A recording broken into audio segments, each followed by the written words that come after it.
السلام علیکم ورحمۃ اللہ وبرکاتہ۔ کیسے ہیں آپ لوگ کلاس؟ آج ہم نے پیج نمبر 38 سٹارٹ کرنا ہے، ٹھیک ہے؟ کل 37 ہم نے کمپلیٹ کر لیا تھا، آج پیج نمبر 38 کی ہم نے زیر کا تعارف، ٹھیک ہے؟ زیر کا تعارف پہلے میں آپ کو بتاتی ہوں زیر کہتے کسے ہیں۔ زیر اسے کہتے ہیں جو ہر حرف کے نیچے ایک چھوٹی سی لائن لگی ہوتی ہے، جیسے آپ کو یہاں پہ نظر آ رہی ہے چھوٹی سی لائن، اس کو کہتے ہیں زیر، ٹھیک ہے؟ جو حرف کے نیچے ہوتی ہے چھوٹی سی لائن اس کو زیر کہتے ہیں، اور زبر وہ ہوتی ہے جو حرف کے اوپر لگی ہوتی ہے، ٹھیک ہے؟ ہم اس کو پڑھیں گے، سب سے پہلے حرف پڑھیں گے الف، اس کے بعد زیر پڑھنی ہے، الف زیر سین اس، ٹھیک ہے؟ اگر زبر ہوتی تو پھر ہم اس کو پڑھتے اس، لیکن اس کو پڑھیں گے اس کیونکہ اس میں زیر لگی ہے نیچے۔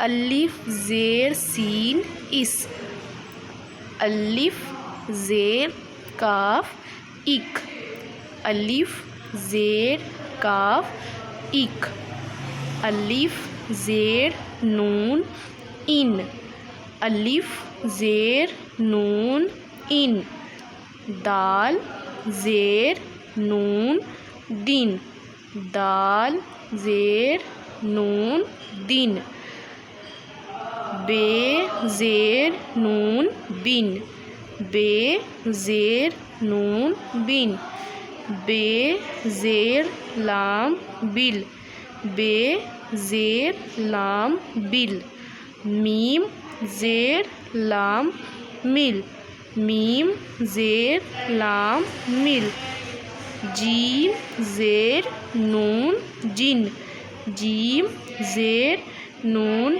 جن۔ یہ آپ کا آج کا سبق ہے، ٹھیک ہے؟